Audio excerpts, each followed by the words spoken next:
Mukunda jewellers మొట్టమొదటి factory outlet లో long హారాల పండుగ. ఈ ఆఫర్ నవంబర్ 8 నుండి 16 వరకు.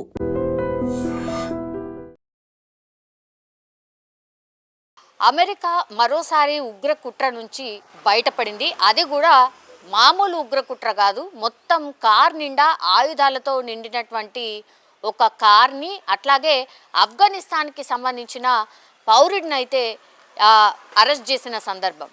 కానీ ఒకవేళ ఇతను అరెస్ట్ కాకపోయి ఉంటే మాత్రం అమెరికా అతిపెద్ద ఉగ్ర కుట్రలో చిక్కుకొని ఉండేది. అట్లాగే ఆయన లక్ష్యం చేసుకున్నటువంటి టార్గెట్స్ ఏవైతే ఉన్నాయో, యూనివర్సిటీకి సంబంధించిన టార్గెట్, అట్లాగే దగ్గరలో ఉన్నటువంటి పోలీస్ స్టేషన్ని టార్గెట్ చేసుకున్నాడు.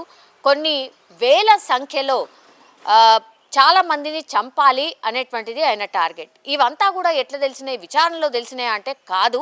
ఇప్పుడు ఈ వ్యక్తి ఎవరైతే లక్మాన్ ఖాన్ అనే వ్యక్తి ఎవరైతే ఉన్నారో, అక్కడ అమెరికాలో ఉన్నటువంటి డెల్వరే యూనివర్సిటీలో ఆయన చదువుతున్నాడు, స్టూడెంట్.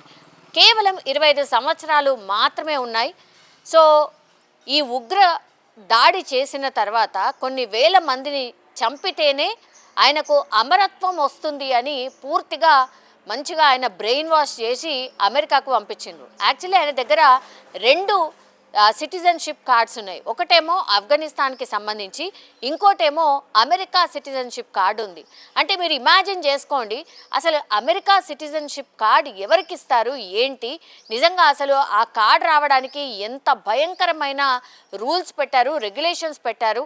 అట్లాంటిది అవన్నీ ఛేదించుకొని ఇప్పుడు ఈ ఉగ్రవాది అయినటువంటి లక్మాన్ ఖాన్కి ఎట్లా ఈ కార్డు వచ్చింది, ఇది ఇప్పుడు FBI పూర్తి స్థాయిలో విచారణ అయితే చేస్తున్న సందర్భం అయితే కనిపిస్తోంది. ఇది ఎప్పుడు ఎక్కడ అనేటువంటిది పూర్తి ఇన్ఫర్మేషన్ అయితే పోలీసులు అయితే చెప్పలేదు. కానీ విచారణలో భాగంగా చాలా మట్టుకి సీక్రెట్ పెట్టే ప్రయత్నం చేస్తున్నారు. యాక్చువల్లీ ఈయన కారు ఎక్కడైతే దొరికిందో, ఈ కారులో పూర్తిగా ఒక 357 రౌండ్స్ ఆఫ్ అంటే గన్లో లోడ్ చేసేటటువంటి బుల్లెట్స్ కావచ్చు, లేదంటే డిఫరెంట్ గన్స్ కావచ్చు, లేకపోతే ఆటోమేటిక్గా కొన్ని వందల మందిని ఒకేసారి చంపేటటువంటి వ్యవస్థ కావచ్చు, ఇట్లాంటి అన్ని గన్స్ కూడా ఆయన కారులో కనుగొన్నారు. ఒక్కసారిగా షాక్ అనమాట. అది ఎట్లా అనంటే, మరి అటాక్ ఏ రోజు చేద్దాం అనుకున్నాడు ఏంటో తెలియదు. కానీ ఆయన అనుమానాస్పదంగా ఈ యూనివర్సిటీ పరిసర ప్రాంతాల్లో ఒక్కడే అనుమానాస్పదంగా తిరగడం, దీన్ని గుర్తించినటువంటి పోలీసులు ఎందుకో అనుమానం వచ్చి కార్ దగ్గరికి వెళ్ళి ఆయన పూర్తి స్థాయిలో ఆయనకు సంబంధించిన ఇన్ఫర్మేషన్ చెక్ చేస్తున్న సందర్భంలో ఆ కార్ని కూడా చెక్ చేయడంతో ఆ కార్లో ఉన్నటువంటి ఆయుధాలని చూసి పూర్తిగా షాక్ అయినటువంటి విషయం.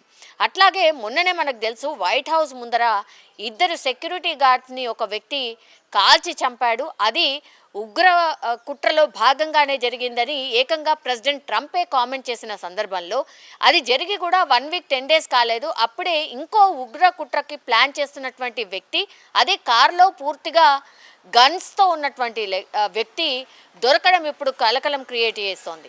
ఇప్పుడు ఆయన నివాసం ఉండేటటువంటి ప్రాంతాల్లోకి వెళ్ళి చెక్ చేసినప్పుడు అక్కడ కూడా ఆయుధాలు కనుగొనడం, ఇవన్నీ ఎక్కడి నుంచి వచ్చాయి ఏంటి అని అన్నప్పుడు, ఈయన అక్కడ అంటే అమెరికాలో కొనుగోలు చేసినటువంటి గన్స్ కావు అని తెలిసారు ప్రాథమికంగా.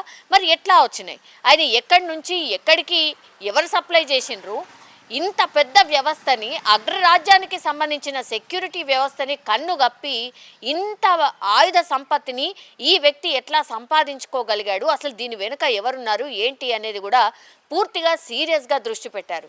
ఇంకోవైపేమో ఈ కారులో పూర్తిగా ఈ ఆయుధాలు కలిగినటువంటి వ్యక్తి, ఆఫ్ఘనిస్తాన్కి సంబంధించిన వ్యక్తి, ఒక యూనివర్సిటీనే చదువుతూ ఆ యూనివర్సిటీనే టార్గెట్ చేస్తూ ఆ యూనివర్సిటీ ఎవరైతే హెడ్ ఉంటాడో అతను, ఆ తర్వాత దగ్గరలో ఉన్నటువంటి పోలీస్ స్టేషన్కి ఇన్ అవుట్ ఎట్లా, అక్కడ అటాక్ చేసిన తర్వాత ఎట్లా ఎస్కేప్ కావాలి, ఎక్కడి నుంచి ఎక్కడికి పారిపోవాలి, ఆ తర్వాత టార్గెట్ ఏంటి, దొరకకుండా ఉండేందుకు ఏం చేయాలి, ఇవన్నీ కూడా ఒక బుక్లో సీక్వెన్స్తో సహా రాసుకొని దీన్ని ఇంప్లిమెంట్ చేయాలి అనేటువంటిది పూర్తిగా ఆ బుక్లో నోట్ చేసుకున్న సందర్భం.